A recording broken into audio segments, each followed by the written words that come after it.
Você sabe o que é beleza? O que é belo de verdade? A beleza é relativa? Você sabe o que é verdade?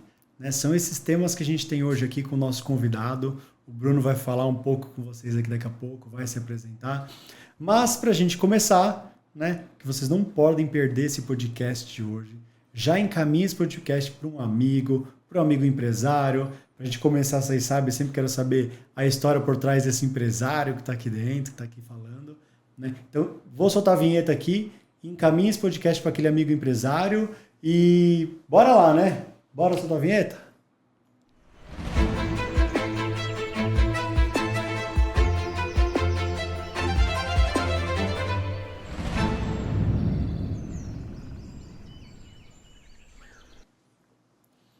E olha só, estamos aqui voltando com um patrocinador, o Ed Panela, já gravei nos stories hoje, né, da querida empresária Mari, uma amiga querida. Então, ó, a Mari, o que ela faz, Brunão? Ela traz de presente pro convidado.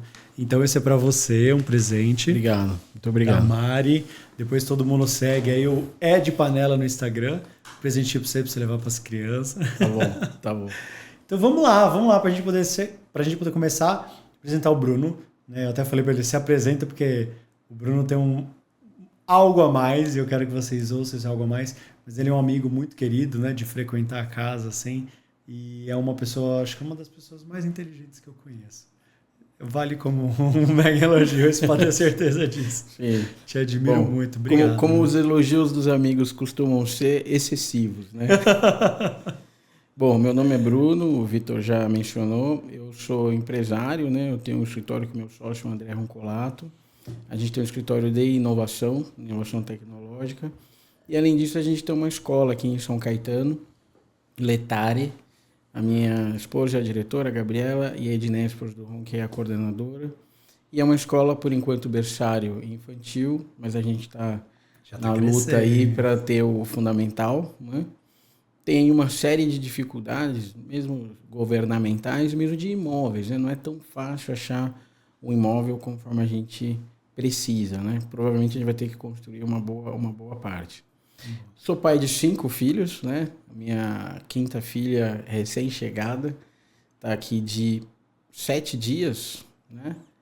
7 dias, exatamente 7 dias, aliás, que foi na última sexta-feira. Por isso que a gente até mudou a data. É isso mesmo, é isso mesmo. 12:11 da sexta-feira passada, a Catarina chegou até nós, né? Então a Gabi é uma luta, o parto, né? O parto natural.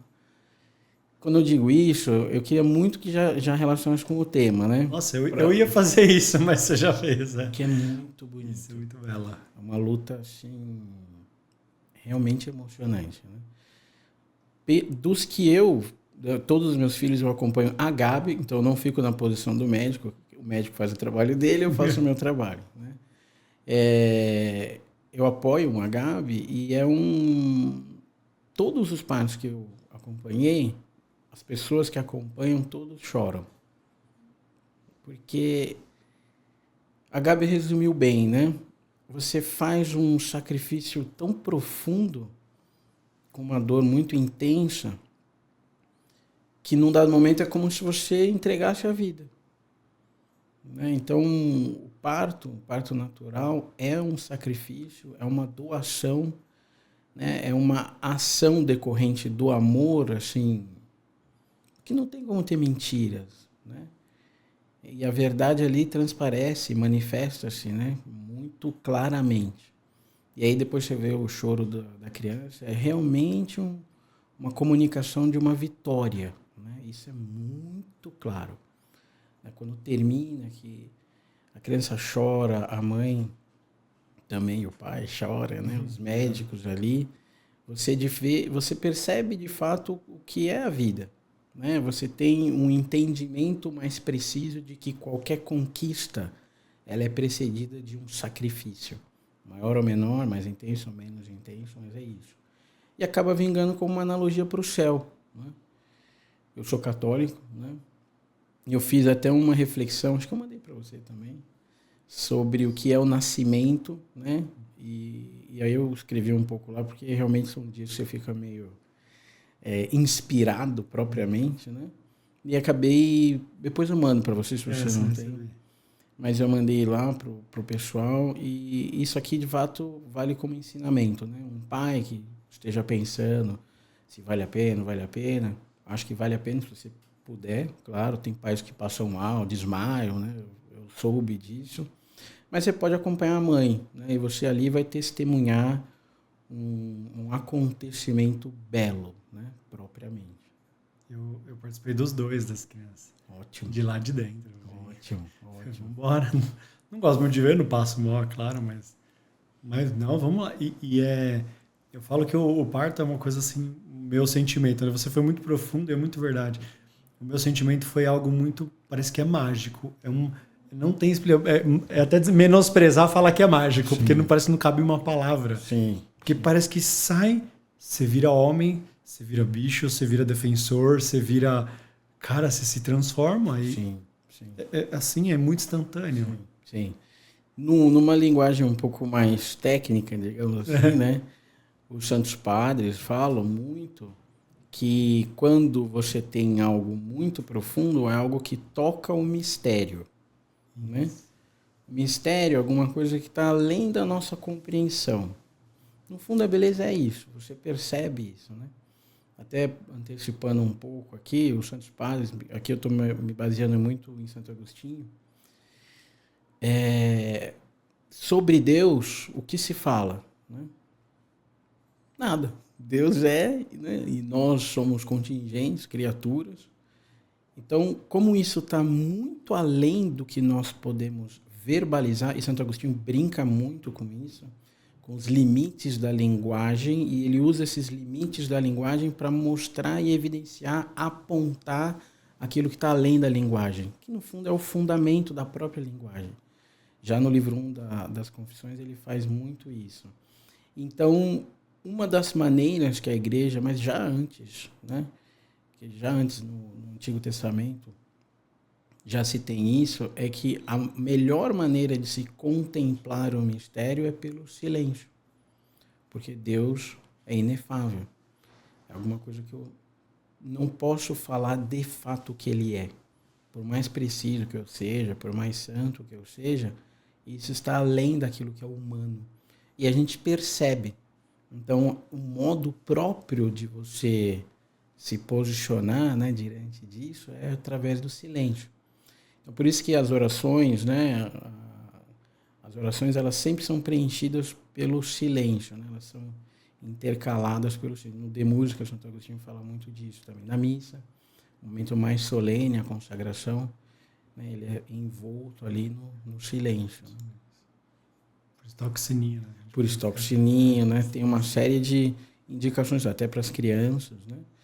Para que a gente perceba que ali é o ápice. Né? Ali é o ápice. Então, ele tem que ser, o trono desse ápice, né? É o silêncio. E quando a gente, indo bem para o conceito de beleza, assim, tem vários conceitos, tem várias...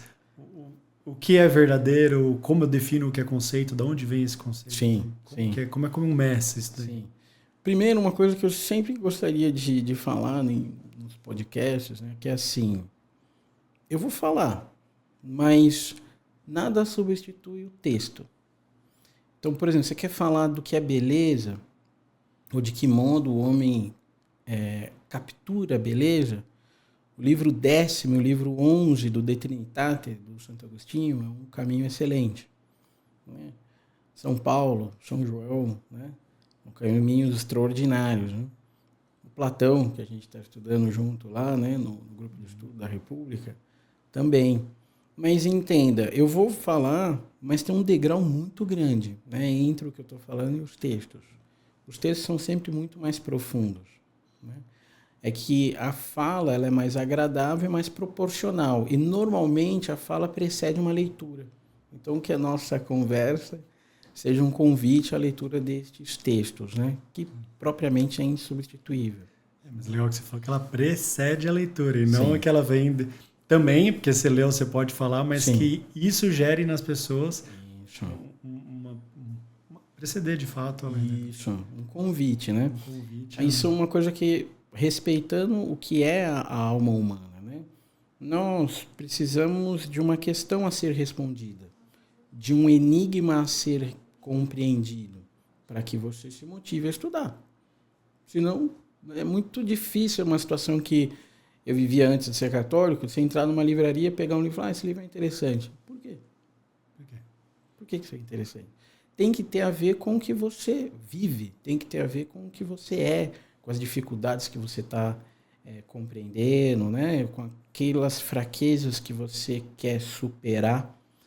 Então, isso, aí sim, aí você vai estudar com uma real dedicação. Do contrário, fica uma coisa muito artificial.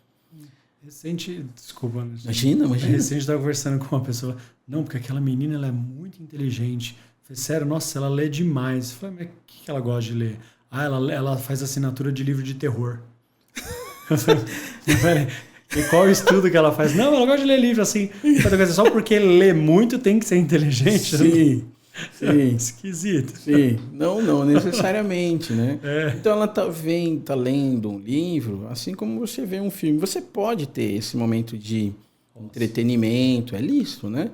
Um momento de um pouco de descanso, é óbvio, né? Você pode ter, mas você não pode resumir a sua vida intelectual, e aqui teria muito a ser dito, né? O que é vida e o que é vida intelectual. Você não pode resumir a sua vida intelectual a esse entretenimento. Do contrário, você está diminuindo a sua própria dignidade. Você é mais do que isso.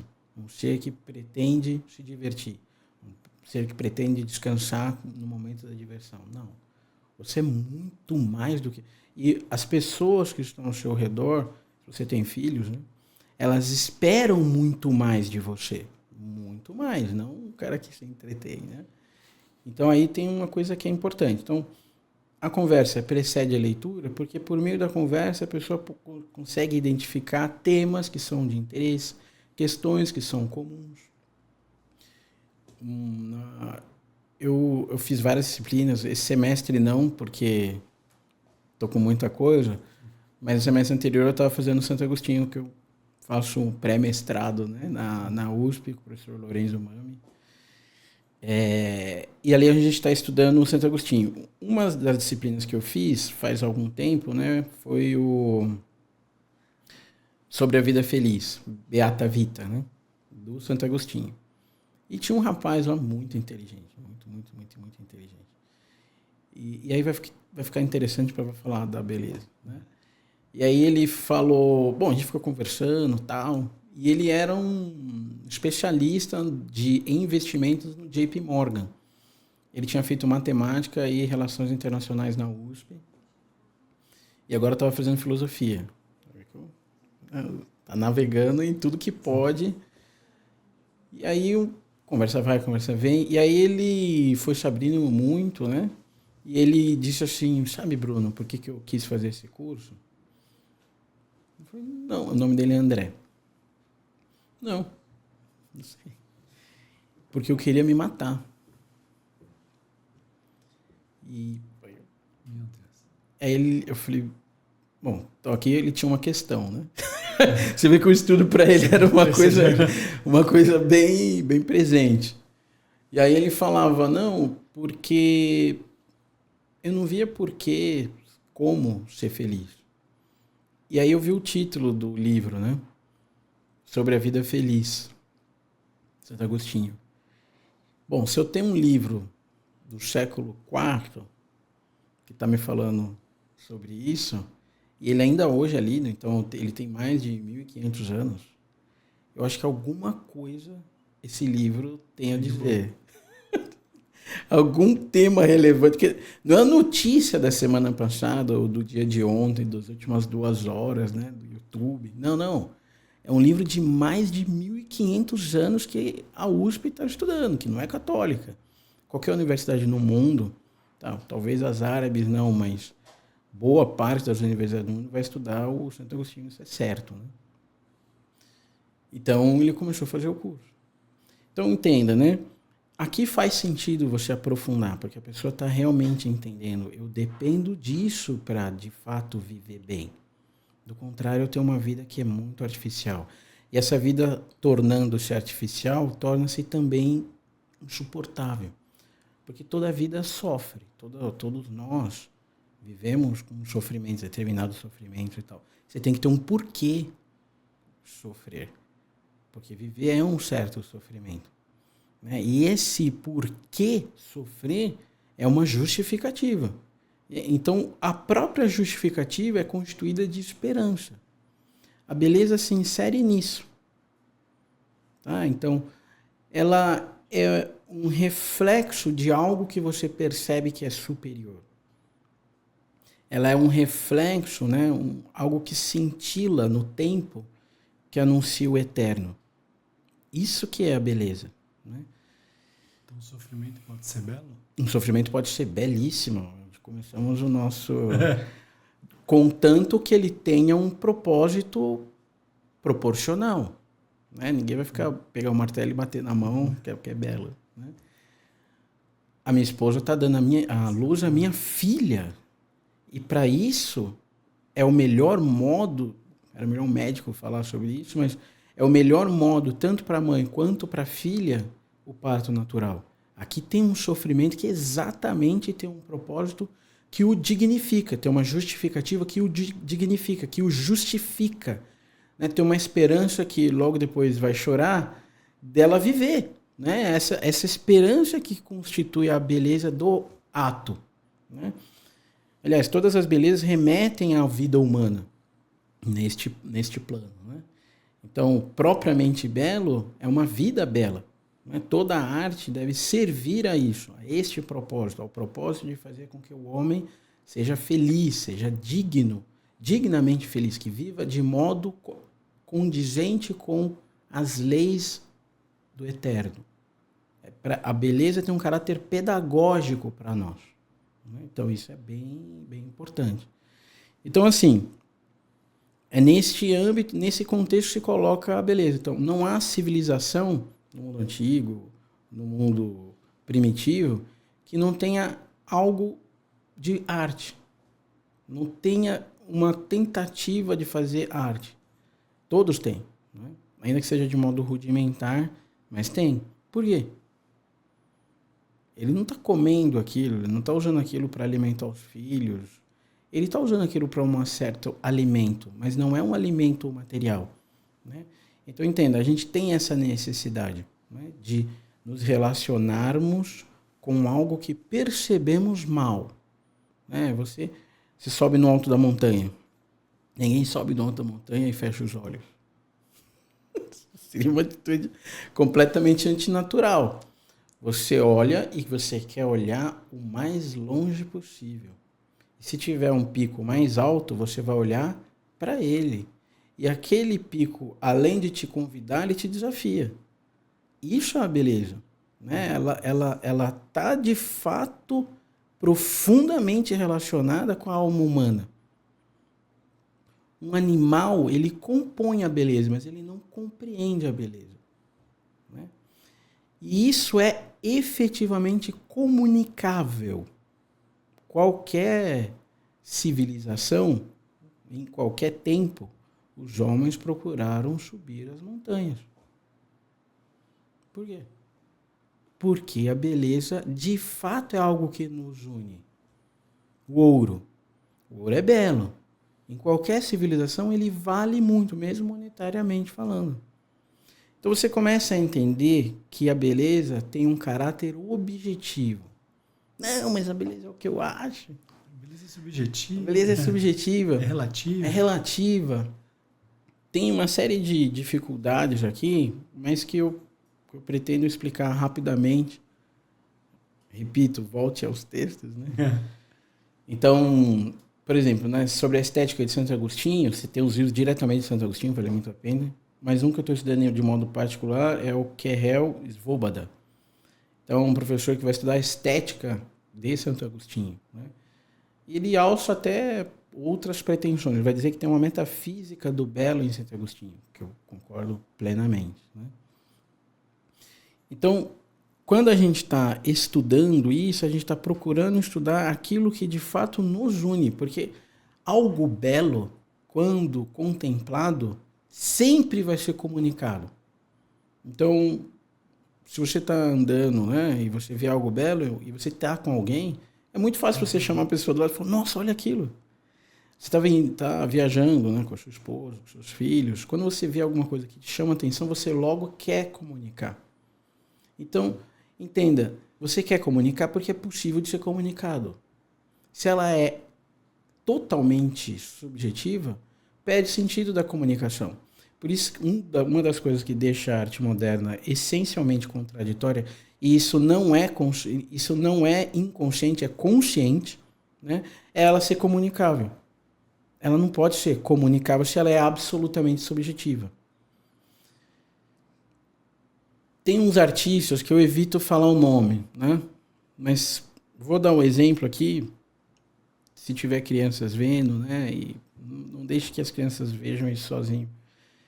Tem um conjunto de artistas que chama Acionistas Vienenses, né? Assim, uma arte extremamente violenta, né? Uma das coisas que eles se fazem é a automutilação, né? Essa mutilação ela tem um caráter também de tortura, mas o que é curioso é que eles se imprimem a si mesmos essas violências. Então ele costura a própria boca, né? O que ele está querendo mostrar? Que ele tem um degrau tão grande entre o que tem dentro dele e o que tem fora, que a única coisa que sobra para ele é essa expressão de destruição, né?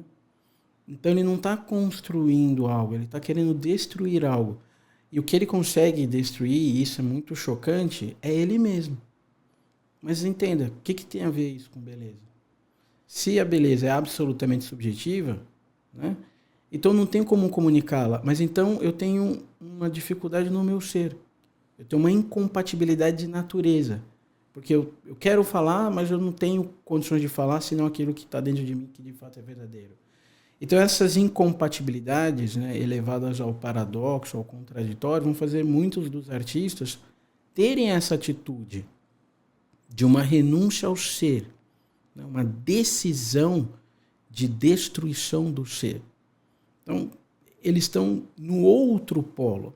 Eles não estão buscando fazer a beleza, estão buscando fazer o maldito, eles estão buscando fazer o horrível, eles estão buscando fazer aquilo que torna o homem o que há de pior. Ah, Bruno, mas está exagerando. Eles falam.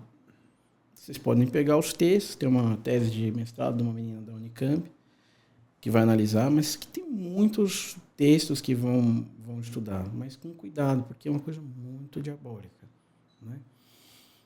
Então, pra você ter ideia, né? Um dos é o Hermann Heydrich. E ele vai fazer, dentre outras instalações, uma instalação só com paramentos da missa antiga católica, profanada com sangue, né? Você vê que tem alguma coisa ali um pouco estranha, né? Estranha. Bom, então, para mostrar para vocês que ela não pode ser subjetiva somente. Pelo contrário, tem que ser objetiva, primordialmente objetiva. Mas ela é contemplada subjetivamente. Isso sim. Cada um que vê, admira, alimenta-se daquilo. Aí sim. Mas ela tem que ter um caráter de objetividade porque ela é sempre...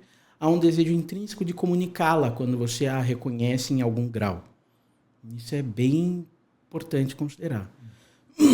Bom, quando eu comecei a estudar isso, né, e eu vi uma dificuldade porque tinha uma quantidade de definições muito grande. Então, Umberto Eco, né, Estética Medieval, ou esse é do De Bruyne, Estética Medieval do De Bruyne. Do Umberto Eco, esqueci o nome, mas você pode colocar Beleza Medieval, vai achar o livro, é a tese de doutorado dele. Mas melhor é o De Bruyne. Tem uma quantidade muito grande de definições, porque algumas definições remetem a um instante de contemplação de beleza, de uma flor, né?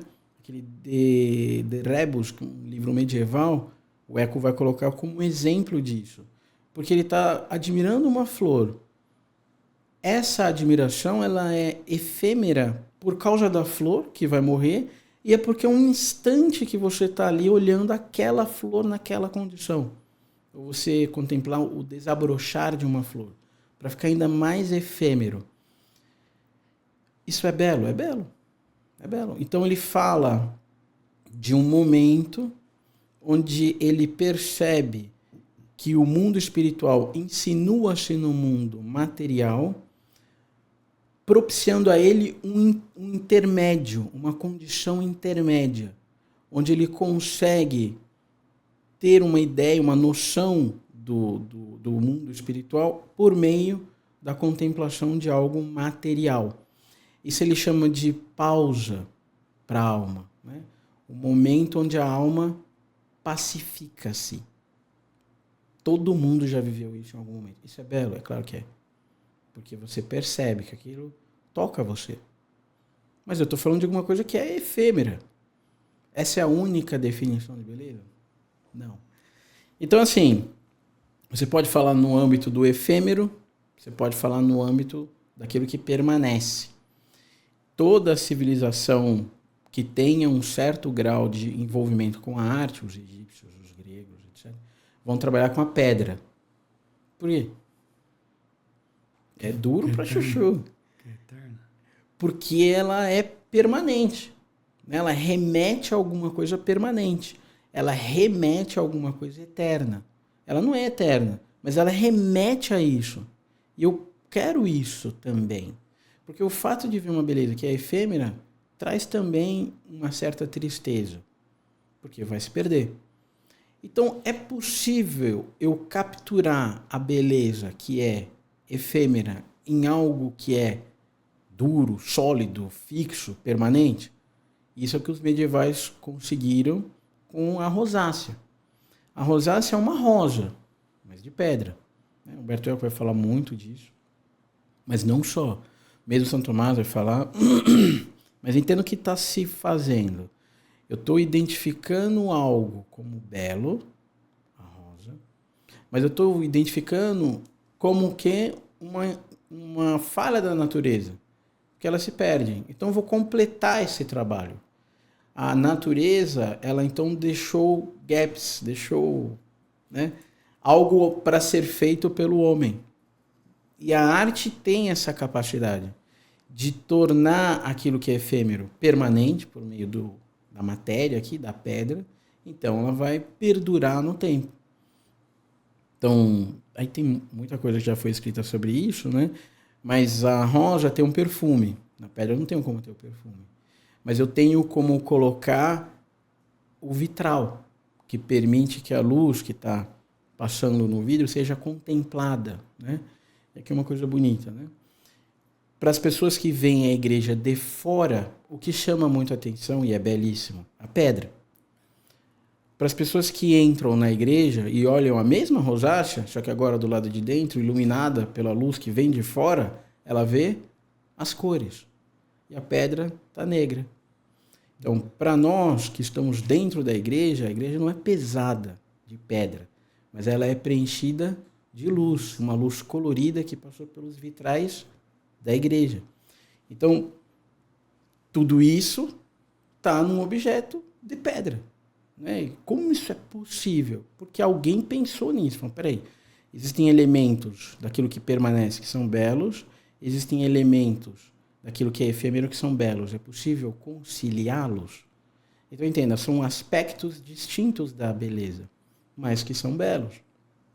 Então, é possível a gente identificar a beleza naquilo que permanece, naquilo que é, naquilo que, por permanecer, vale mais. Então, um móvel que é, sei lá, de uma palha, vale pouco. De madeira, vale mais. De pedra, vale mais ainda. Né? Então, você consegue identificar naquilo que perdura algo que, de fato, remete a algo belo. Né? Para nortear um pouco a nossa conversa, que aqui acho que foi muito de preâmbulo, né?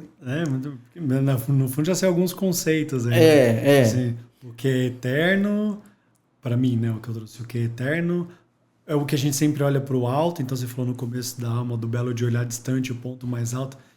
Nossa, isso é muito legal. É o que alegra a nossa alma, é o que é belo. E eu comecei toda vez que você fala, eu penso, tá, então o que não é belo é verdade, não alegra a alma. Na hora que você começou a contar o exemplo do cara, eu fiquei assim, ó. Sim. Assim, realmente. Sim. Dá até um pavor, né? Dá. É uma coisa horrível. Aqui, então, só para nortear um pouquinho, né?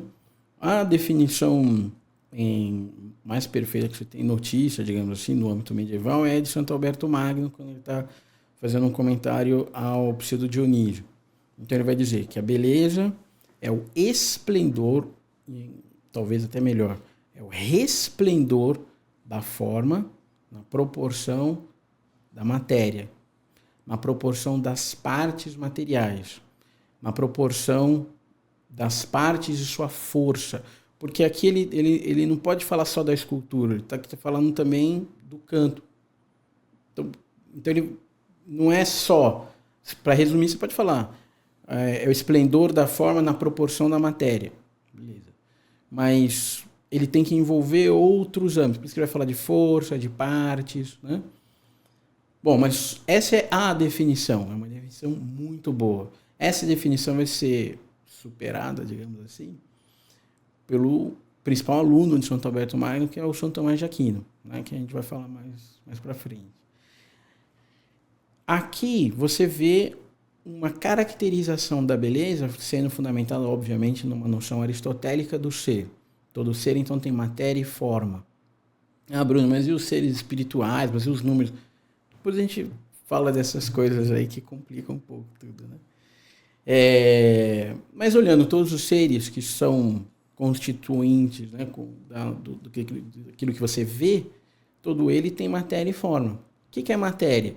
Matéria é aquilo do qual a coisa é constituída.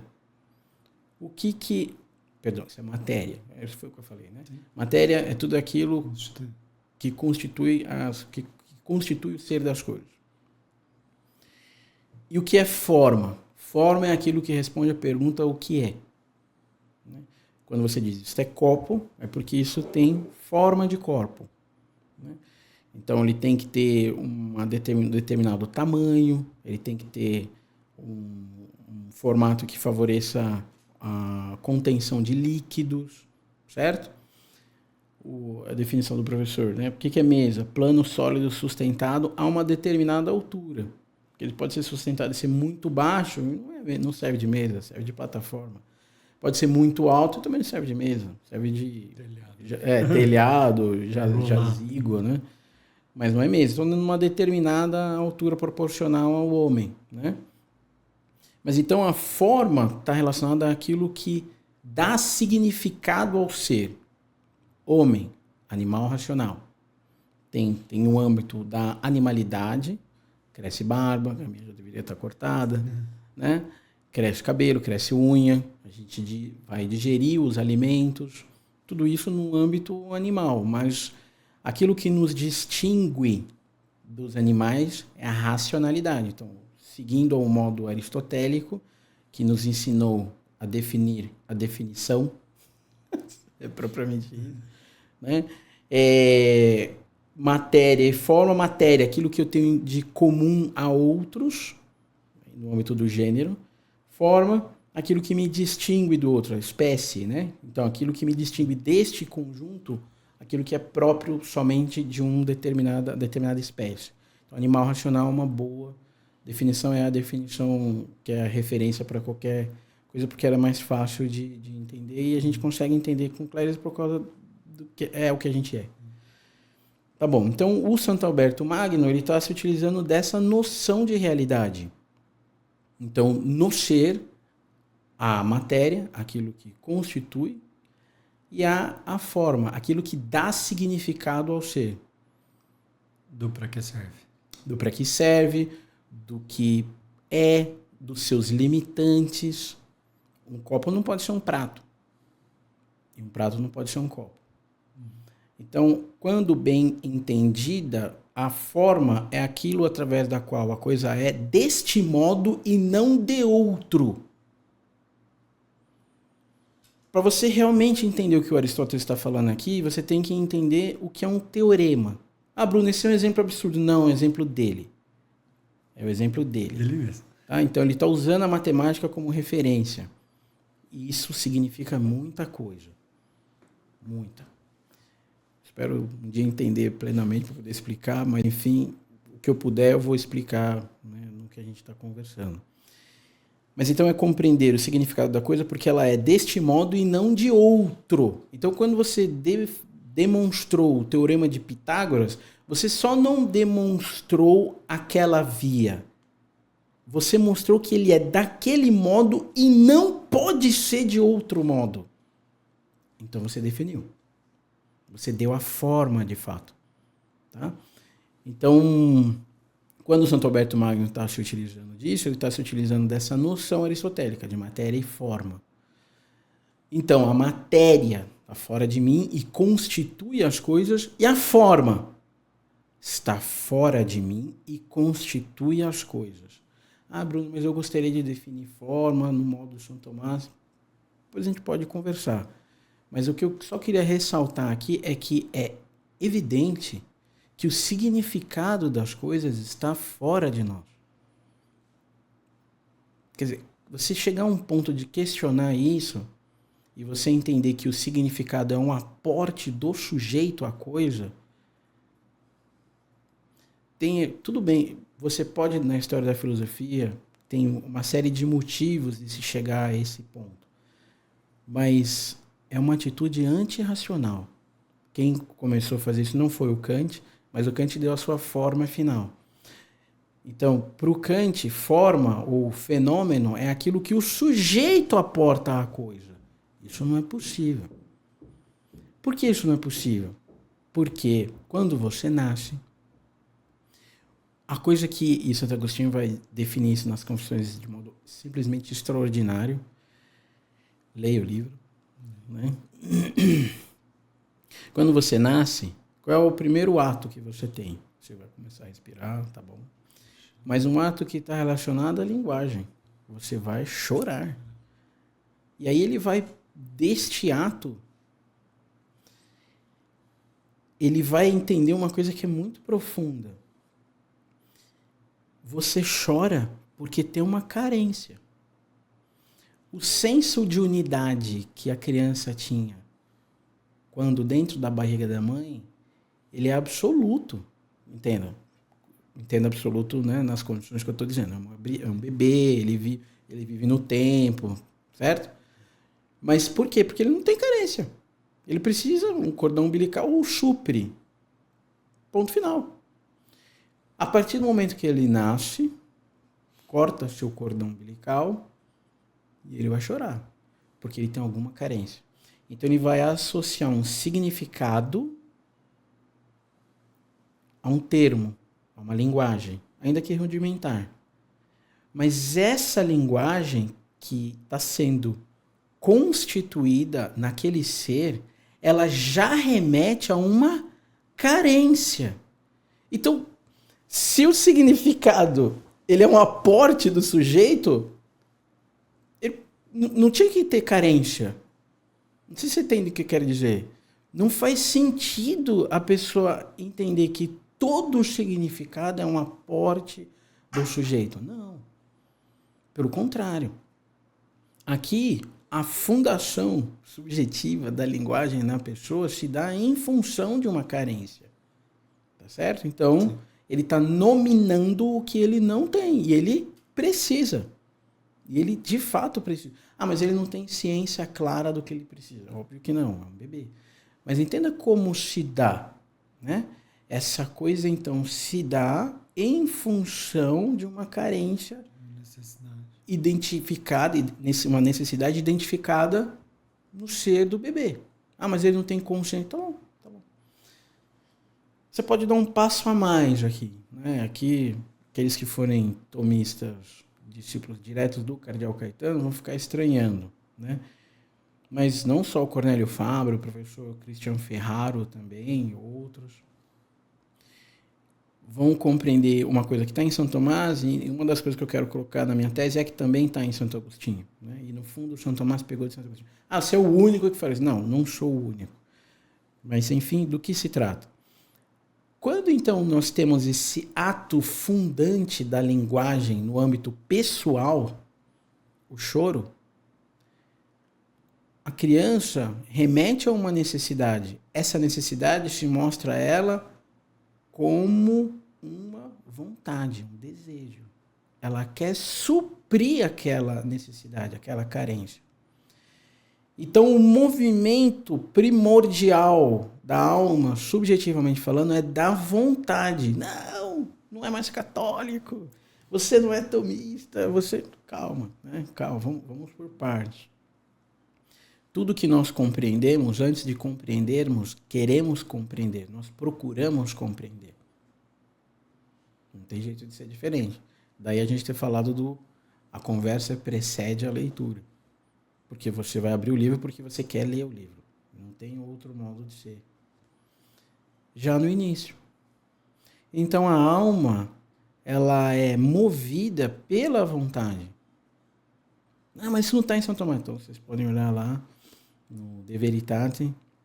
Não me lembro o número da questão, eu passo para você. Inteligo quia volo. Eu entendo porque quero. Tá? Isso é muito importante. Por quê? Porque isso quebra uma interpretação excessivamente intelectualista. Não, tudo do belo remete à inteligência. Não. Tudo do belo remete à mente. Grande descoberta de Santo Agostinho, mais do que referendada no próprio De Veritate pelo São Tomás de Aquino. Então, mente é inteligência e vontade. E quem move a inteligência é a vontade. Ainda que tenha uma ideia confusa, sem dúvida, mas é a vontade que move a alma, move a mente, para compreender algo. Então, apesar da gente falar que a beleza é algo objetivo, ela vai mover o homem subjetivamente. Não tem jeito. Você é movido por você. Né? Somos distintos. Né? Tem loucos que dizem que somos todos um só, né? Mas não. Então, essa maneira de interpretar de Santo Alberto Magno, o resplendor da forma, o esplendor, que tem muita discussão, enfim, o esplendor da forma na proporção da matéria, ele está respeitando essa condição metafísica, ontológica do ser. O ser compreendido aqui está fora, tanto pela sua causa material, a matéria, quanto pela sua causa formal, a forma. Tudo bem? Então ele está fora de nós. Ele não é algo que o homem cria dentro de si e identifica como outro. Isso são loucuras, né?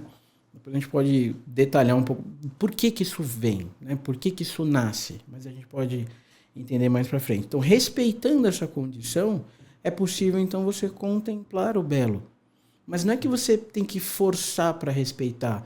Desde quando você chorou, quando você nasceu, você já está respeitando essa condição de que a realidade existe independente de você, sem escandalizar ninguém. Uma vez eu estava num curso de física da USP, né? E tinha um professor, qual é o nome dele? Michel, um professor francês que na filosofia da ciência era o papa ali da filosofia da ciência e tudo mais. Eu vou lembrar o nome dele, é Michel alguma coisa. E aí, num dado momento, né, ele estava falando de filosofia da ciência, blá, blá, blá. E num dado momento ele ficou parado, assim, deu aquela pausa, né? Eu não gostaria de ofender ninguém, eu não gostaria de me antagonizar com ninguém, mas, para mim, a realidade existe. Mas eu não quero ofender ninguém com isso. Eu não quero... Quer dizer, para a pessoa dizer que a realidade existe, ele tem que pedir desculpas. Isso é um descalabro, isso é uma coisa de louco. E ele é francês, Michel, eu vou lembrar o nome. Então, assim, sem ofender ninguém e tal, mas é óbvio que a realidade existe, né? Não, mas isso ninguém pensa. Isso é porque você não conhece os meios da filosofia, né? Os meios da filosofia, isso aqui é muito divulgado, vivido, né? Enfim. Bom, então, Santo Alberto Magno está entendendo. Existe o ser, e o ser, para ser belo, deve obedecer a essa noção. O resplendor da forma na proporção da matéria. Resplendor. Esplendor está ligado à noção de luz. Splendor, né? Então, a forma está sendo entendida como uma certa luz. Então, que se difunde, que é propriamente o caráter da beleza, do bem, ele tem um caráter efusivo. Né? Então, algo do imaterial, porque a forma é imaterial, o significado, quando você pensa em elefante, você fica com dor de cabeça? Não, porque você tem a noção da forma e não traz com ela matéria. Né? Então, não te machuca quando você pensa no elefante. Tem a ver com o simbólico isso? Né? Tem a ver com o simbólico, né? E sem dúvida nenhuma. Né? Sem dúvida nenhuma. O símbolo também, né? E o símbolo tem outras noções a mais aqui, né? Você começou a falar do que é belo, do que representa. O simbólico é tudo isso, né? O simbólico é tudo isso, sim. Ele tem uma forma. Ele tem forma. Ele tem tudo isso. Então, como a gente vai... Essa é a definição, até Santo Tomás de Aquino, a mais perfeita. E ela, então, está falando do ser. Ótimo, né? Eu tinha mencionado que você pode definir as coisas que são fugazes como belas. Eu dei o exemplo da rosa. Eu tinha falado de algo permanente, você pega uma catedral, né? E o exemplo da rosácea é alguma coisa que procurou remeter a algo que permanece, que perdura, né? Ainda que unindo a ele a uma beleza que seja fugaz, que é a rosa. Mas então você tem um conjunto de definições, né? Algumas definições vão remeter ao espaço. Outras definições vão remeter ao tempo. As definições que vão remeter ao espaço estão relacionadas com as belas artes que delimitam o espaço.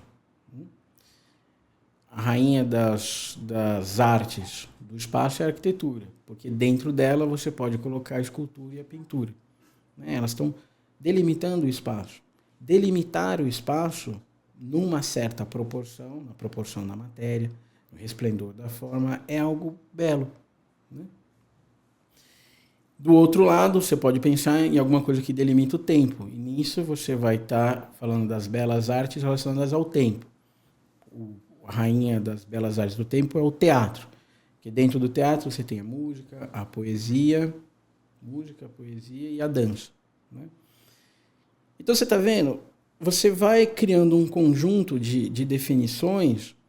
Então eu já estou falando do espaço, falei do tempo, falei do eterno, falei do efêmero. E é difícil você relacionar todas elas. Eu estou dando exemplos aqui, né? E dei a definição maior. Mas, por isso que naquele material que eu te mandei, eu fiz uma rosácea. Né? Porque eu estou me referindo ali, estou copiando de São Tomás, uma maneira que ele usou para definir o que é verdade. Então, tem várias definições de verdade, e então São Tomás faz como que uma rosácea também, uma mandala, né?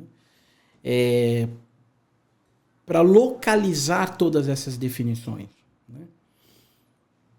Não faz sentido a gente dar um arremate de noção de beleza sem falar da verdade, como você tinha aí mencionado.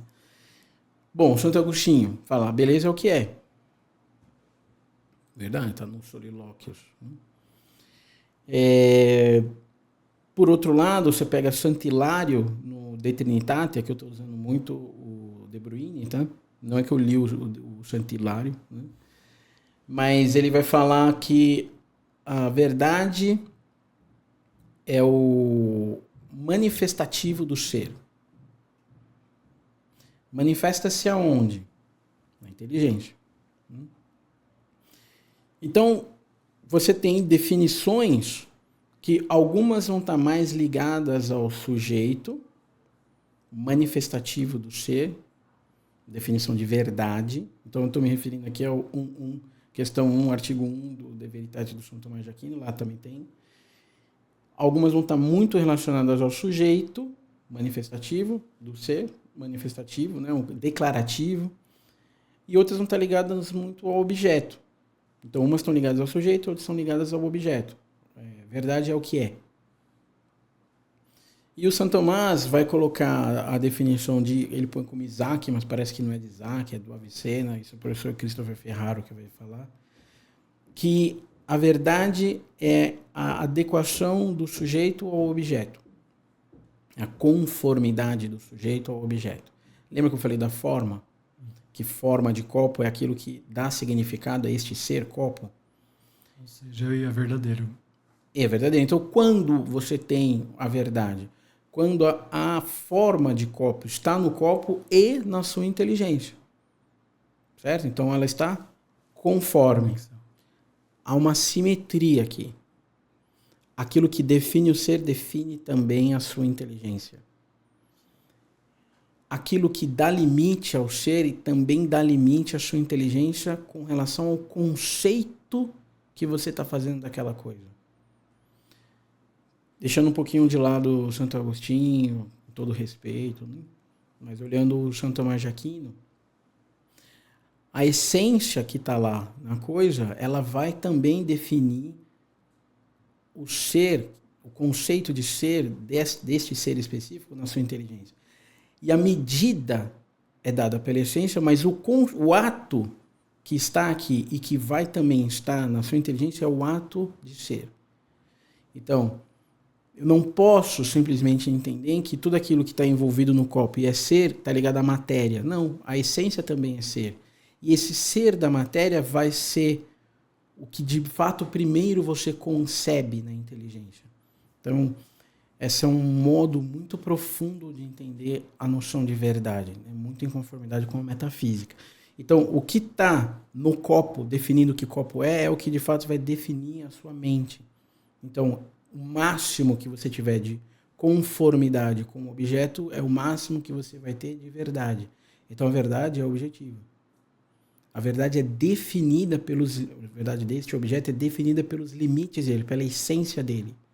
Então, ela não pode ser puramente subjetiva. Ah, Bruno, mas ela é subjetiva enquanto ela está na mente de alguém. Isso sim. Aí ela entra no ser para o dever ser.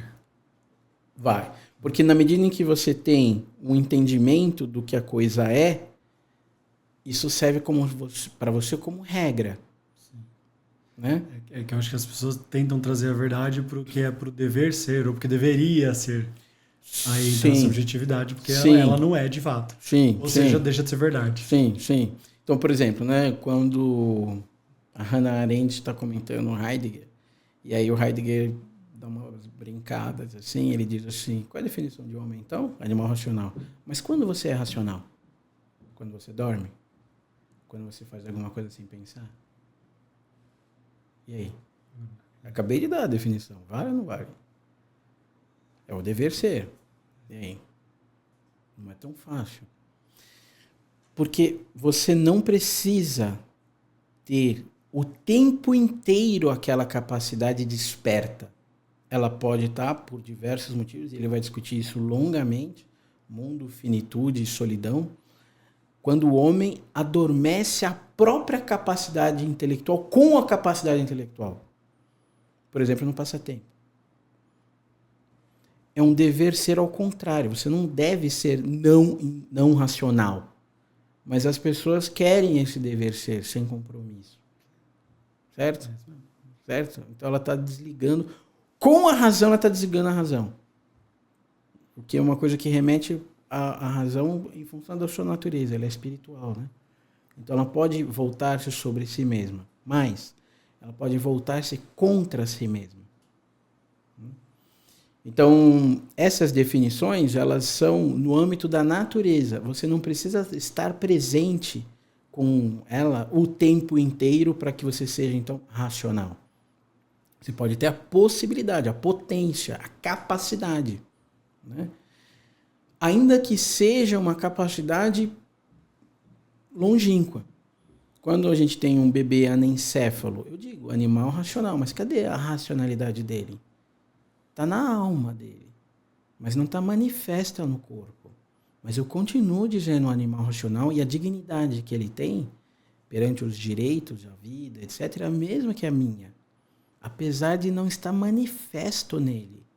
Ele nasceu de um ato de seres racionais próprio da natureza. né? Então, não está manifesto, mas, sei, eventualmente, pode estar, porque a alma dele é desta natureza, né? Então, aqui tem um drible do Heidegger muito bem feito, porque então vai dizer, mas o que é definição, então? Né? Definição que está na sua cabeça, não que está na realidade. Porque animal racional, quem é racional? As pessoas lutam contra a racionalidade. Olha o carnaval. A pessoa luta contra a racionalidade na responsabilidade. Né? Então a definição está mais na sua cabeça do que na realidade. Mas já o Platão, quando ele vai falar do que é a essência, ele vai dizer, ela não precisa estar na realidade. Ela pode reger a realidade. Então, exemplo, você vê um boi, exemplo dele, de 3 patas. Falta uma. Por quê? Porque os outros pares têm 4. Se não fosse assim, eu não teria medicina. Eu olho que o seu coração está nas suas costas. Você tem um probleminha. Talvez você não possa fazer abdominal como eu faço, não sei, certo? Mas eu tenho algo que rege aquele ser. E eu posso estudar esse modo, essa regência. É a medicina.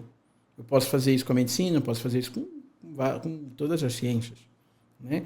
Então, tem um caráter normativo aqui. Não precisa estar manifesto em cada um em particular.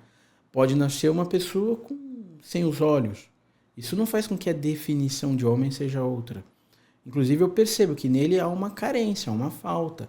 Com a medicina, eu posso até, com a biomedicina aqui, né? Eu posso até tentar solucionar, né, o que o Elon Musk está fazendo lá, né?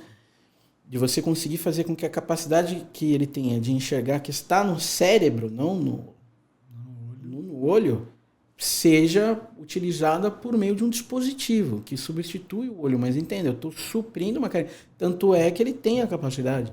Né? E eu vejo que há deformidades. As deformidades não excluem a definição.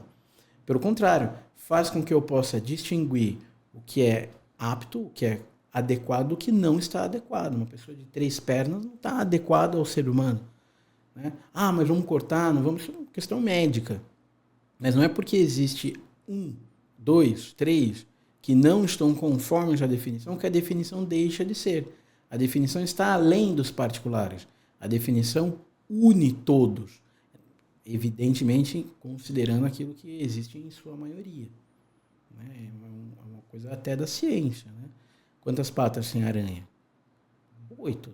Mas tem uma com 7. Ela deixou de ser... Como chama lá o nome científico de aranha? Aracnídeo. Não, ela continua sendo uma aranha que falta uma pata. Só isso. Tá? Então, a noção de verdade, ela remete ao ser como ele é.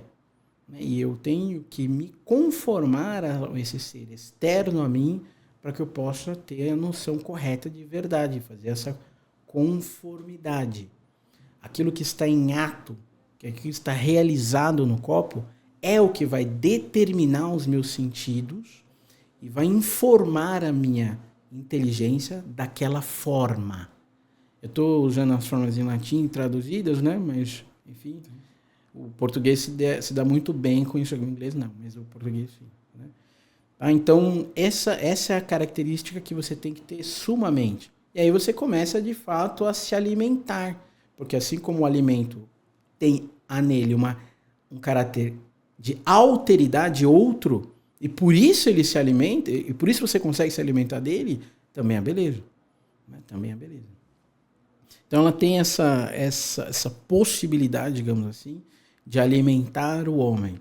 Mas então você está vendo que eu estou fazendo aqui usando aquele esquema do Santo Tomás, né? Eu estou eu estou aqui me centrando em uma definição que vai se dar entre um ser e uma inteligência. Essa inteligência pode ser Deus e o ser pode ser o mundo, ou esse ser pode ser o mundo e essa inteligência pode ser o homem. Mas a beleza e a verdade, elas se dão nesta relação, que é uma palavra muito técnica e filosófica, mas ela, para que ela aconteça, ela depende destes dois, do sujeito e do objeto. Por isso que o Santo Tomás vai fazer a definição pulcrum, né? Enim. A beleza é aquilo que dá prazer, que satisfaz. A beleza é aquilo que, quando visto, placet, dá prazer, dá satisfação. Isso é polêmico, hein? Eu sei que você vai pensar. É que você está olhando a definição dele com base no que foi dito depois. Entenda um ponto, né? Toda noção de subjetividade excessiva que se dá na modernidade, com Hegel, com Fichte, com o Heidegger, ela tem origem na igreja. A noção que a gente tem de interioridade é o Santo Agostinho que fez, mas num sentido muito profundo, né? Como Santa Teresa Grande diz, o universo interior é maior do que o universo exterior, né? Então, esse entendimento profundo do que é o eu, ele nasce na igreja, só que ele tem desdobramentos que exageram nessa subjetividade. Para o Aristóteles, tinha ali uma noção de vontade, boulesis, né, em grego, mas não é a vontade que o Santo Agostinho está analisando no livre-arbítrio. Fazer o que quer. Isso. Então, para Aristóteles tem uma certa regência, né? Tem um dever ser, como você estava falando, etc., sem dúvida. Mas, para o Santo Agostinho, a vontade vai selar o nosso destino. Cristo vai nos medir, né? A pergunta que Cristo vai fazer é: o que amaste? Não é o que você compreendeu. O fruto próprio daquilo que se compreende verdadeiramente é o amor. Mas Cristo não vai te perguntar o que é a verdade. Você leu a questão 1.1, se comparou com... Não. Não é uma prova. Mas o que você amou... Então, entenda. Na igreja, a vontade tem um papel fundamental, porque ela sela o destino da alma. E isso está lá, está nos Santos Evangelhos. Você está em São Paulo, sem dúvida nenhuma. Né? Até a grande descoberta de Santo Agostinho dessa capacidade da vontade divergir, né, na deliberação, também está em São Paulo. Acho que é difícil ter alguma coisa na filosofia católica que não está lá. Né? Mas, enfim, está melhor detalhado, né? Sem dúvida nenhuma. Né? Mas entenda, essa vontade ela está regendo a inteligência. A inteligência procura conhecer, mesmo São Tomás de e a citação. Né? Então ela tem um status muito maior do que a do grego. Isso vai degenerar no Nietzsche, né? Então a vontade de poder, né? Então posso tudo, né? Não há limites para isso. E quando há, é mal. Então esses desdobramentos da subjetividade moderna, né, são desdobramentos ruins do que a igreja nos ensinou. Mas são. Quem discute isso muito bem é o Habermas, né? Dizendo que por mais que a modernidade esperneie, ela é filha da igreja. Ela não fala desses termos, mas ela é debitária, ela deve isso à igreja. Não tem jeito de ser diferente. Você não tem esse salto que o Renascimento tentou fazer dos gregos diretamente para... Isso não existe. Né? Porque o que foi colocado na igreja ampliou o entendimento do homem. Só que o homem, digamos assim, se apaixonou pela imagem que ele viu de si mesmo. Ficou mais claro o que é o homem para um Santo Agostinho, um São Tomás, mais do que o próprio Aristóteles. É como se ele se amasse demais. Então ele começa a se desprezar aquilo que está fora, desprezar aquilo que por algum motivo não é conforme ao seu desejo, à sua vontade, e dá um status excessivo à subjetividade, à própria vontade e assim por diante. Aqui eu estou só enunciando, né? Fica bem pobre porque eu não dei muitas citações, mas a gente pode marcar outras conversas. Não, mas isso é legal, porque eu acho que entra naquela confusão do eu preciso me conhecer, no confuso do eu faço tudo por mim, né? Sim. Eu me conheço é um inteiro, que você falou, meu universo é infinito dentro. Sim. Então talvez eu preciso me conhecer, tá, mas não fazer tudo por mim. Né? Sim. É a confusão de hoje em dia. É uma confusão. Vou dar uma citação, vai, só para não ficar tão no vácuo, né? Para o Fichte, por exemplo, vai fazer uma falsa metafísica do eu, ele vai dizer, você não percebe que tem uma contradição? Porque você só consegue se conhecer por aquilo que você não é. Quando você conhece o que é uma câmera, o que é um celular, você está conhecendo o que você não é. Mas no ato de você conhecer aquilo que você não é, você acaba por conhecer o que você é. É que ele quer colocar uma complementariedade que já foi anunciada por um Santo Agostinho, um Santo Tomás, ao modo de contradição. Porque ele quer colocar, então, que você se conhece quando você conhece aquilo que você não é. E aí vai exagerando essa contradição ao ponto de... Não, mas então é só por meio de uma contradição que eu consigo saber o que eu sou. Aí ótimo. Então o Hegel vai lá e fala, nossa, né? E essa é por aqui que eu quero ir. Não, não, não. Calma. Né? O que une esses dois é a noção de ser. Você conhece os seres que estão expostos à sua frente. Minha filha tem 8 dias, ela já estava hoje de manhã olhando a luz, né? Procurando a luz com os olhinhos. Ela vai, na medida que ela vai compreendendo esse ser externo, ela vai compreendendo um ser interno. E aqui há uma complementariedade. Né? E essa complementariedade pacifica. Por isso que ela procura, que a cada visada ela se acalma. Né? A cada momento onde você descobre, há uma satisfação que pacifica o interior. Então, não tem essa... Entenda, se você for olhar no passado, é claro que ele está fazendo referência a um conceito que já Aristóteles estava dizendo, tá bom. Mas ele está colocando ao modo de uma contradição, o que de fato não é. Né? Então, se atendo aqui, né, digamos assim, tirando o furor das disputas, né, olhando o que é o texto, você vê essa genealogia, sem ser no sentido do Nietzsche. Né? Você vê esse parentesco, mas aqui você vê também exageros, que a gente vai pagar caro atualmente por esses exageros. Tudo bem? O que você... Agora você me fala aí como é que...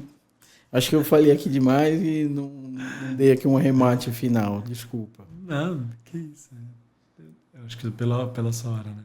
Não, fica à vontade. Se você ainda perguntar mais, fica à vontade. Podemos ir mais um pouco aí. Onde veio o conceito da beleza do... Primeiro eu quero saber onde vai parar essa questão do conceito da beleza que o tempo veio se perdendo na sua visão. E um conceito de beleza que eu vi, você deve saber de onde veio, fala que o que é belo é completo, é claro, porque nítido é fácil de entender, é compreensível, é completo, claro e... Acho que era Pereira, não lembro. Sim, essa definição é verdadeira, né? Tá lá, não me lembro o autor agora, mas eu acho que eu tirei do De Bruyne, tá?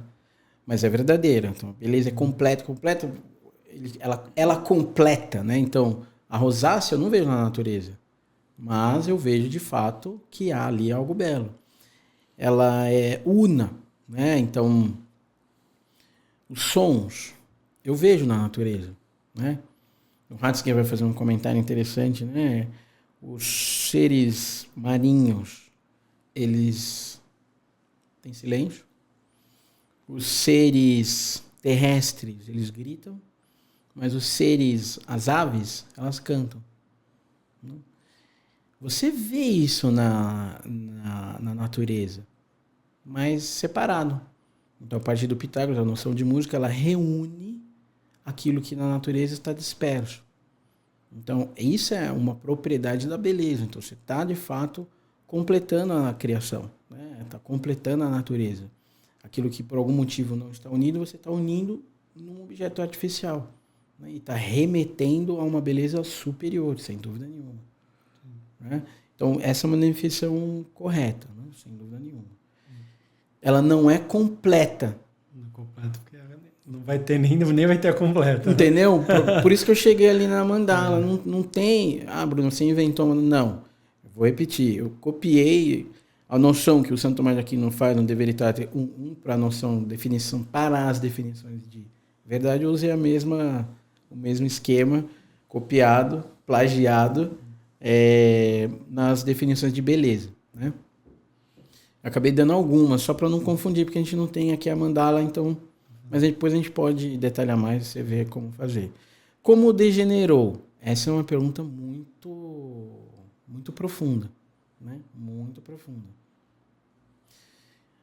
O Cornélio Fabro, ele é um padre que estudou São Tomás de Aquino, né? A vida inteira, acabou no Kierkegaard, depois acabou aderindo a uma filosofia moderna.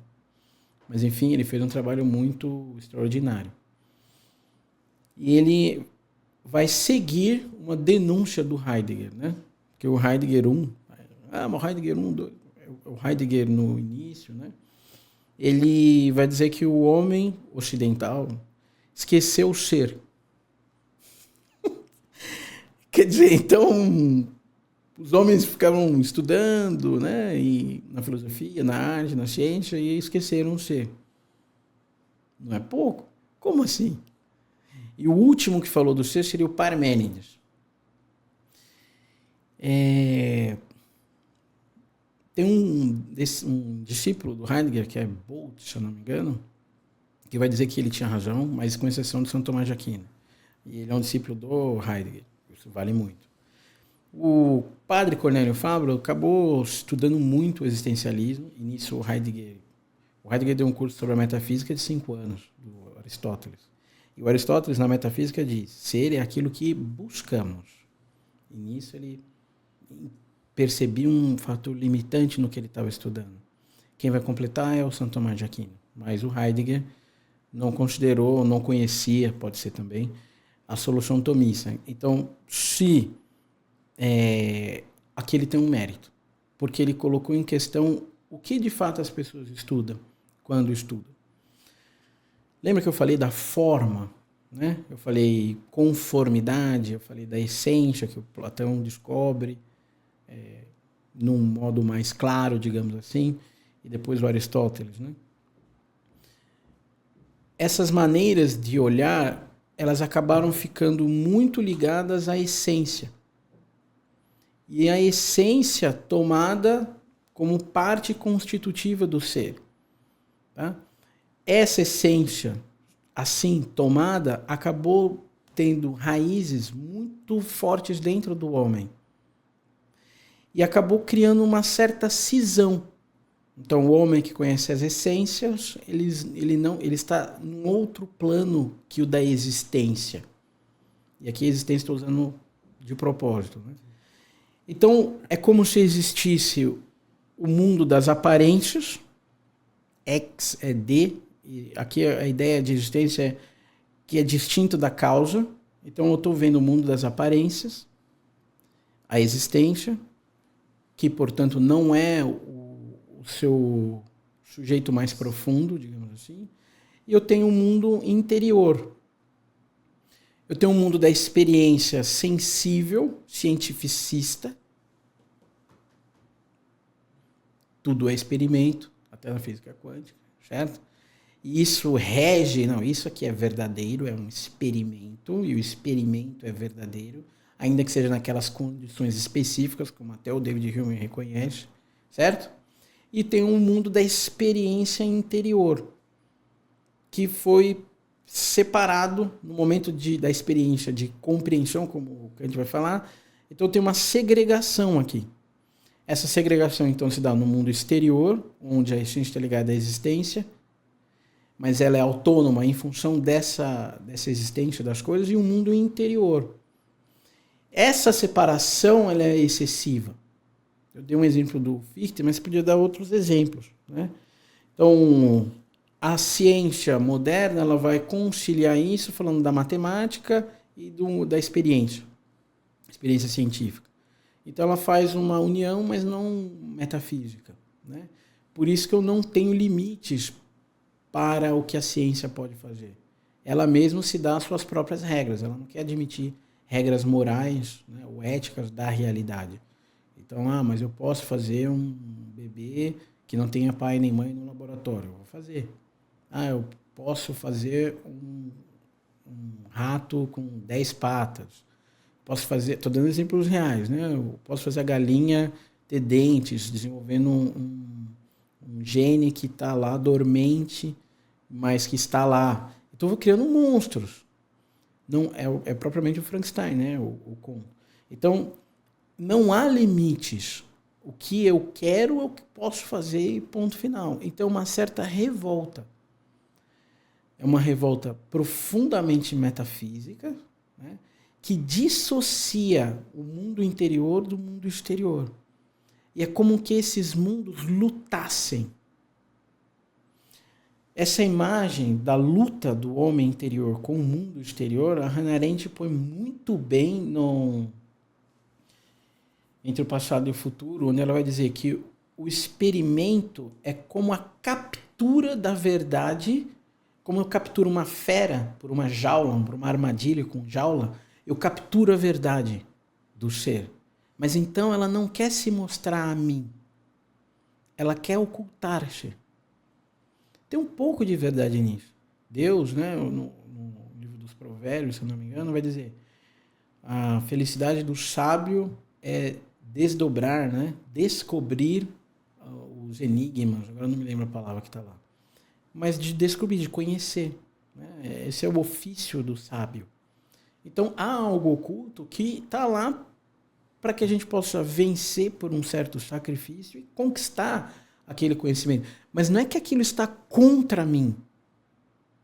No entendimento moderno, os experimentos, nessa imagem que a Hannah Arendt está colocando, é como se a realidade se colocasse contra mim. Né? Para aqueles que vão realmente raciocinar, você é parte da realidade. Então você está contra você. Então você também é parte da realidade. Então existe um conflito que não dá margem para sobrevivência. Daí o Nietzsche exaltar o suicídio, e o Walter Benjamin, que aliás se matou no De Modernidade, sobre a modernidade, ele vai falar: a única atitude realmente moderna, heróica, é o suicídio. Né? E o Nietzsche vai dizer, e é por isso que a gente tem que combater a Igreja Católica, escritos póstumos, porque a Igreja Católica condena o suicídio. Então você faz teu lado. Você quer defender a vida? A sua, hein? Você quer exaltar o suicídio? Entenda o que está colocado aqui. A condição com a qual nós contamos, ela é de uma tal oposição dentro de si. Pensa no Fichte que eu falei. E de você em relação ao exterior, ao ser exterior, ela é uma tal oposição que ela é maldita. É claro que tem aqui um caráter da gnose, né? Ou da cabala, se você quiser aprofundar muito mais, de uma certa incompatibilidade entre o homem e ele mesmo, ou entre o homem e o mundo. E essas incompatibilidades, elas decorrem de uma absoluta e absurda incompatibilidade entre o homem e Deus. Tá certo? Então, o único culpado, um poeta vai dizer, é Deus. É ele que é o maldito. Né? Então, mas nem todos os revolucionários, Bruno, vão dizer isso. Concordo. Tem um livro do professor Michel Levy, que ele vai citar o Scholem, deixando muito claro. Quando você vê a revolução materialista acontecer, é como se ela tivesse subido por uma certa escada, tirado certas conclusões e joga a escada fora. Porque por que o materialista tem que aderir à violência, como Marx fala? Tem uma certa mística da violência aqui. E essa violência, impingida pelo homem, como o Lenin vai fazer e falar e defender, o mesmo o Hegel, ela é uma resposta a uma violência a qual eu estou submetido, que é o ser, a minha existência. Então, entenda, é isso, por isso que o homem se distancia dessa noção de beleza. E aí começa a se ter uma atitude completamente antinatural de você amar a destruição. Então, tem um professor que chegou a vir aqui no Brasil, que é o Frederick Jameson, né? Ele vai caracterizar a insígnia da fascinação. O que é o fascínio? É o desejo por contemplar, verificar, estudar, conhecer as formas de destruição do ser. Então, quando você vê num filme explosões, aqueles... Tem um professor que fala de cinegnose, vale a pena procurar aí, é muito interessante. Ele deu uma aula na FATEC de São Caetano. E o vídeo está no YouTube, vale bem a pena. Ele vai falar eu esqueci o nome da definição, mas ele vai fazer um estudo sobre os inimigos que existem na ficção. Ele não vai falar do Frederick James, é o que eu estou falando, né? Então, essa satisfação que nós temos nessa destruição, então eu quero me vestir rasgado. As coisas são de modo invertido. O que está dentro é o que deveria estar fora e o que está fora é o que deveria estar dentro. Então, como eu evidencio isso? Eu me visto de carne, como a Lady Gaga já fez. Eu tenho, entre aspas, né, intestinos no metrô, ou qualquer construção moderna, aquilo que deveria estar ocultado, como estão os seus intestinos, né, ele põe à mostra. Então, aqui, né, aqui tem um bom exemplo. Eu também tenho, tá? Eu tenho um bem parecido, não é para microfone, é para lâmpada. Mas entenda, o que ele está colocando aqui, ó, é aquilo que é de caráter estrutural, tá para fora. Meu avô já trabalhava com madeira, meu pai trabalha e eu finjo que trabalho. Os parafusos têm que estar ocultados. Você pega aqueles móveis antigos, até o prego é ocultado, né? E se ele é exposto, ele é adorno, né? Ele não é só função. Então ele é todo trabalhado. Eu tenho lá um armário que eu comprei. Acho que eu lembro aquele grandão que tá lá em cima. Isso, lá no sótão. O ferrinho que segura a porta, ele é esculpido. O ferrinho. Eu não sei nem como é que ele faz aquilo. É lindo. Então, não é assim. Porque aqui é só função. Ele, além de ter função, ele é adorno. Aí tudo bem. Então, esta maneira da gente criar essa oposição entre Deus e o homem, nasce um desejo do homem de inverter a realidade. De destruir a realidade. E eu consigo fomentar isso nas pessoas pelo fascínio. Então, nos filmes da Marvel e tudo mais, eu tento... Não é que eu não mostro isso para eles, eu mostro, para eles terem referência. Mas eu procuro fazer reflexões para que eles entendam o que está acontecendo. Eu não posso ter um distanciamento tão grande do mundo que eu faça com que as crianças não tenham referência. Essas crianças vão lutar. Seja com os primos, seja com os amiguinhos da escola. Essas lutas intelectuais eu preciso armá-lo, né? Então, esse ardor pela destruição, ela é filha dessa noção de que não há uma posição harmônica do mundo, o homem e Deus. Há uma posição de profundo antagonismo, né? E tudo aquilo que é de natureza complementar vai ser exposto como contraditório. Então, lembra que eu falei do conhecimento que nós temos dos seres internos e dos seres externos, e depois do nosso ser interno? E há aqui um ponto de união que é o próprio ser. Eu vou antagonizar, eu vou colocar como contraditório. O homem e a mulher são complementares, mas eu vou expor a um modo de contradição, de violência. O professor e o aluno. Eu vou colocar a um modo de o patrão e o funcionário, e assim sucessivamente. Aquele Crítica da Razão Cínica, eu vou lembrar o nome dele. Ele vai falar disso. Então, o homem é um maldito. Por quê? Porque ele é provedor. Mas sendo provedor, ele também é opressor. Como? Entendeu? Mas ele começa a ironizar isso, né? Então, essas oposições, e não só contra a beleza, mas fundamentalmente contra o ser, é o que a gente vive. Então, ela se dá não simplesmente no âmbito estético ou artístico, ela se dá num âmbito eminentemente metafísico e um metafísico muito próximo ao religioso. Mas essa é uma religião estranha, porque a religião é para ligar, né? E essa aqui ela está querendo desligar, né? Então ela tem uma coisa de, aí sim, mágica, né? Seria um mistério invertido. Aí sim, mágica, né? Citando lá o Nascimento.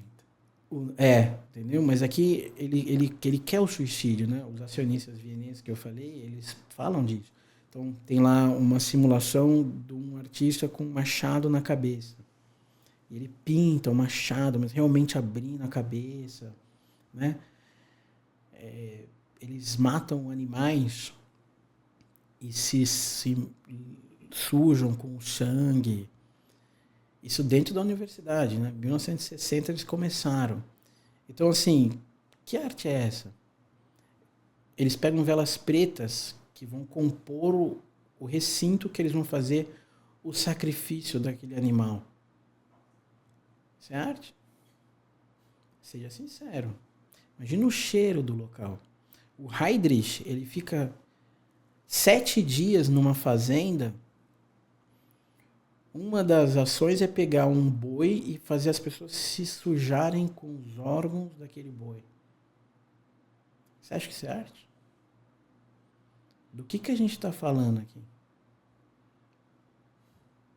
Entendeu? Então, não dá para você entender que isso é só metafísica. Não é.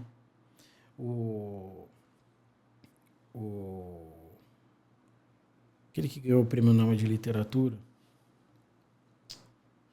ele vai falar, sendo a modernidade uma revolta, como não poderia ela também cultuar o anjo da revolta?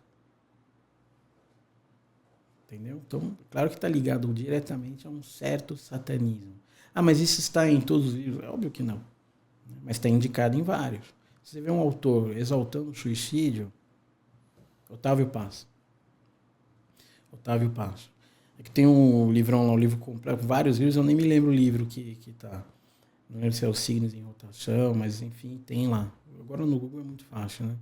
Mas então tem um culto a um palhaço satânico, ele vai falar também, né? Que está subjacente a essa arte que procura exaltar o horror e, se possível, destruir a beleza. Né? Acho que eu falei demais.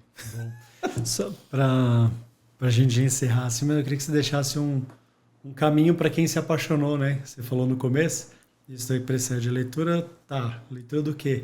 Sim. Qual é o primeiro? Sim, então, sim. Se o entendimento, a noção para entender beleza, certamente São João, né? E São Paulo. Leituras bíblicas mesmo. Profundas, né? São muito profundas. Porque, assim, qual que é a vantagem daqueles livros? Eles unem uma coisa que é difícil se unir, olhando a beleza, que é uma precisão muito grande e uma beleza, uma agradabilidade muito grande. Você pega um texto do Heidegger, ele é extremamente técnico, né? Parece um livro de física, de matemática, né? Mas não tem nenhum agrado naquilo. Você está realmente interessado ali no significado. Você poderia pegar um texto que é só agradável, né? Como a sua amiga lá estava falando, né? Então não tem um significado maior. Provavelmente tem um significado, mas é um significado menor, né? Vai ficar muito raso. Então você unir essas coisas é muito difícil, né? Eu não conheço o Dante, nunca estudei o Dante, mas o professor que conhecia bem falava de uma união muito grande desse significado com a beleza no Dante, né? O que eu sei, no Platão ele tentou fazer isso é fato. Ele fala disso, né? Ele é um poeta, essencialmente Platão, poeta, estudou com poetas, né? Então ele está tentando trazer a agradabilidade de uma conversa às conclusões filosóficas. Mas o Platão valoriza muito uma coisa que, infelizmente, aqui eu não fiz. É quase um pecado, né? Você deixar claro os caminhos errados que foram traçados. A Idade Média fez isso esplendorosamente bem nas Sumas. Porque ali você tem as perguntas, as questões, os artigos subdividindo aquela questão, e as respostas.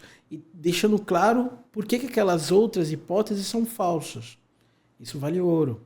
Ah, não, eu tenho aqui um manual, nisso o Heidegger tem razão, eu tenho um manual com todas as conclusões. Ah, Deus é ser, o anjo... Não, isso não vale muito. Vale para uma criança, né? Mas para um adulto não, porque você tem que saber por que aquilo ali está errado, né? Sob certo aspecto, viver aquela condição, para que aquilo faça sentido. E quando você vê alguém enfermo com alguma dessas doenças intelectuais, você... ter compaixão, porque você sabe mesmo que ele está sofrendo, né? Então, aquilo que está sendo exposto por aqueles que têm opiniões diversas, procurar expor do modo mais preciso possível, né? Do contrário, vale pouco a sua resposta. É isso que o Platão faz nos diálogos, o Aristóteles também, mas de um outro modo, e nas sumas, né? Aí sim, esplendorosamente bem. Mas tem um respeito com o outro. Eu fui num congresso aí de educação, tinha muitas coisas interessantes, mas uma palestra lá ficava ridicularizando demais o pessoal da esquerda. Não, imagina, eles querem que o Estado controle tudo, eles querem controlar a nossa educação, eles querem controlar os currículos tal, e criticava, e tudo era ridículo, tudo era ridículo. Aí no almoço, eu conversando lá com alguns, falei, olha, mas é só isso, então? O outro lado, que entende que tem que ter controle, é um bando de idiotas? O Platão defendia isso. Ele não é um idiota. Ele está muito longe de ser um idiota. Ele é um dos maiores gênios da humanidade. Porque, entenda, se você caricaturiza o oponente, tudo é ridículo. Eu fiz algumas citações aqui do Fichte, do Heidegger, mas eu estou tentando pôr a questão. O certo era eu demorar mais, que eu faço em casa. Né? Falo, agora que está todo mundo convencido que o ateísmo está certo, agora vamos responder. Né? Porque, do contrário, é falso. Né? A pessoa pode ter realmente alguma tentação com relação a isso, né? Há sofrimentos na vida que fazem com que a gente tenha uma alma dolorida. E tem pessoas que, por erros de padres ou de pessoas, acabam abandonando não só a família, a religião, Deus, e acabam tendo uma posição muito triste. Então, a gente tem que entender que isso é possível, né? E não que é um bando de idiotas e tudo mais. E aí procurar, de fato, ajudar. Cristo respondia aos mais simples também. Né? Ele não está só falando com os maiores intelectuais e aí sim eu vou levar a sério. Pelo contrário. Aliás, com os fariseus ele até ironiza muitas vezes, ao contrário. Né? Mas entenda, eu tenho que ter esse respeito. Né? Senão eu fico só argumentando em guetos. Né? Fica uma bobagem. Aí é fácil, exatamente. Pronto, tudo bem? Bom. Eu falei muito, eu sei que eu falei não, muito. É que você não vai... Já é uma promessa, você não vai sair daqui hoje sem uma agenda para você voltar. Tá bom. Quando a gente sair, já agendar. Tá bom. Muito obrigado. Bom, preciso encerrar, não vai ter jeito, mas muito obrigado. Era exatamente isso que eu esperava e sempre com um pouco a mais. Né? Tá obrigado. Muito bom. Obrigado, Vitor. Até mais. Valeu, pessoal. Então é isso aí. Agradecer a todo mundo que ficou até aqui. Encaminhe esse podcast para um amigo, para um amigo empresário, e para aquelas pessoas que precisam entender um pouco mais e conhecer mais esse universo dentro, né? Universo fora, esse universo da beleza que a gente falou hoje. Um beijo para todos, valeu, aqui estamos no estúdios da Black Tie, né? The Black Tie em São Caetano. Obrigado para todo mundo, toda a equipe. Um beijo, se inscreva no canal e até semana que vem.